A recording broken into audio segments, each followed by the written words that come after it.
যাচ্ছিলেন। মক্কা থেকে সিরিয়া হলো প্রায় 1500 কিলোমিটার দূর।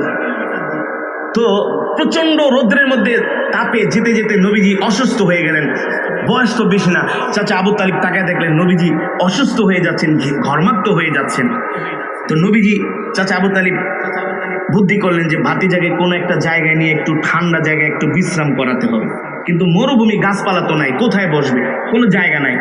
চাচা আবু তালিব তাকায় দেখে জর্দানের কাছাকাছি একটা মরুভূমির সাইড দিয়া মরুভূমির মধ্যে একটা মৃত গাছ। কি গাছ? মৃত গাছ। চাচা আবু তালিব নবীকে নিয়ে সেই মৃত গাছের নিচে আল্লাহর পয়গম্বরকে বসাইলেন। নবীজি বসার সাথে সাথে মৃত গাছ জিন্দা হয়ে গেছে। শুধু জিন্দা হয় নাই, গাছ থেকে সবুজ পাতা গজায়া নবীজিকে ছায়া দেওয়া শুরু করেছে। আল্লাহু আকবার, জোরে বলেন আল্লাহু আকবার।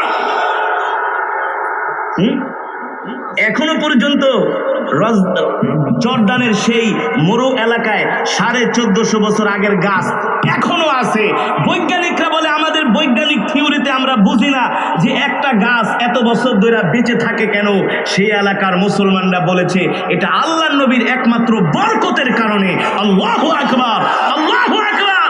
শুধু এখানেই শেষ না, নবী তো তারও তো মানে কি বলে বাথরুম প্রস্রাবের দরকার আছে না? নবী প্রস্রাব করবেন, 1 নম্বরে যাবেন। কিন্তু নবী কি আমগমতো কি সব জায়গায় যায় কি খাড়ায় যায় নাকি?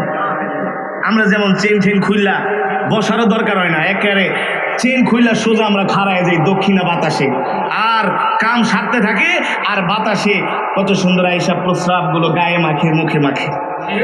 কথা কন। নবীজি বসবে কিভাবে? লজ্জা। নবীজি প্রস্রাব করার জন্য রাস্তা খুঁজছিলেন, কোথায় যাওয়া যায়। একটা গাছের কাছে গেলেন। শুধু একটা গাছ না, যতগুলো গাছ ছিল সবগুলো এসে নবীজিকে চতুর্দিক থেকে ঘেরাও করে ধরছে। আর গাছ বলতেছে, নবীজি আপনি আপনার কাজ সারেন, আমরা আপনাকে হেফাজত করতেছি। আল্লাহু আকবার। এই হলেন রহমাতুল্লিল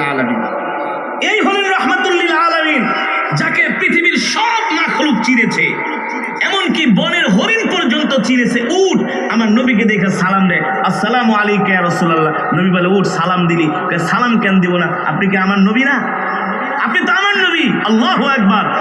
সাহাবীরা দিনের দাওয়াত দেওয়ার জন্য আফ্রিকায় গিয়েছেন। রাতে থাকবেন কোথায়? জায়গা নাই। এক জঙ্গলে গেছে, দলের লোকজন কইতেছে, মিয়া লয়ে এলেন মক্কা থেকে, রাত্রবেলা থাকবো কোথায়? জায়গা নেই। কাই মরুভূমি, এই জঙ্গলের ভিতরে কত বড় বাঘ আছে, ভাল্লুক আছে, অজগর সাপ আছে, খেয়ে ফেলবে তো। হাতি আছে বড় বড়, পাড়া দিলেই তো শেষ। উকবা বিন নাফির রাদিয়াল্লাহু তাআলা বলে, চিন্তা করো না, আমরা কোনো মিথ্যা নবীর দিনের দাওয়াত দেওয়ার জন্য আসি নাই, আমরা সত্য নবীর দাওয়াত দেওয়ার জন্য আসছি। আরে আফ্রিকার জঙ্গলে যা দেখতেছো বাঘ ভাল্লুক, এগুলো সবই নবীর উম্মত। আর আসতে কোন সুবহানাল্লাহ। চিন্তা করো না, একটা উঁচু জায়গায় দেখো পাও কিনা। একটা উঁচু জায়গায় পাওয়া গেছে। উকবা বিন নাফি সেখানে দাঁড়ায়া তরবারি বাই করে বলে, এই ইয়া আইয়ুহাল হাশারাতু ওয়াস সিবা নাহনু আসহাবু রাসূলিল্লাহি সাল্লাল্লাহু আলাইহি ওয়াসাল্লাম। এই আফ্রিকার জঙ্গলের বাঘ ভাল্লুকরা শুনে রাখো, তোমরা যেই নবীর উম্মত, আমরাও সেই নবীর সাহাবী। সুবহানাল্লাহ। আমরা নবীর দিন প্রচার করার জন্য আফ্রিকায় আসছি। রাত্রে কোথায় থাকবো?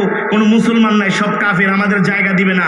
আমরা সিদ্ধান্ত নিয়েছি জঙ্গলের মধ্যে আমরা রাত্রবেলা থাকবো। তরবারি বাইর করে বলে, 1 মিনিটের ভিতরে জঙ্গল খালি করবা, নাইলে একটা বাঁচায় রাখবো না।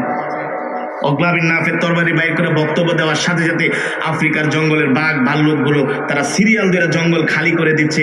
আর বলছে, ও মুহাম্মদ সাল্লাল্লাহু আলাইহি সাল্লামের সাহাবীরা, তোমাদের জন্য আমরা জঙ্গলটাকে মুক্ত করে দিলাম। তোমরা যার সাহাবী, আমরা তার উম্মত। আল্লাহু আকবার।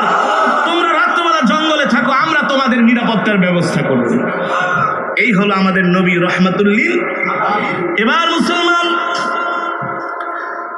আল্লাহর নবীকে দেখে ওই বকরিটা দাঁড়ায় গেছে, হাঁটতেছে, নবীর সাথে হাইসা কথা বলতেছে। নবী তো কথা বুঝে।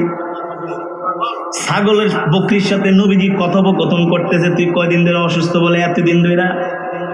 কিন্তু আপনাকে দেখে আমি সুস্থ হয়ে গেছি। আল্লাহু আকবার। উম্মে মাবাদ ঘরের দরজাটা একটু ফাঁকা করে দেখতেছি, বকরির সাথে রহমাতুল্লিল আলামিন কথা বলে। যেই বকরি হাঁটতে পারে না, চলতে পারে না, এখন সেটা সুস্থ হয়ে গেছে, দৌড়ায়, নবীর সাথে খেলা করে। উম্মে মাবাদ বলে, এটা আবার কি দেখলাম? এমন ঘটনা তো জীবনে কোনোদিন। যে বকরি হাঁটতে পারে না, চলতে পারে না, অসুস্থ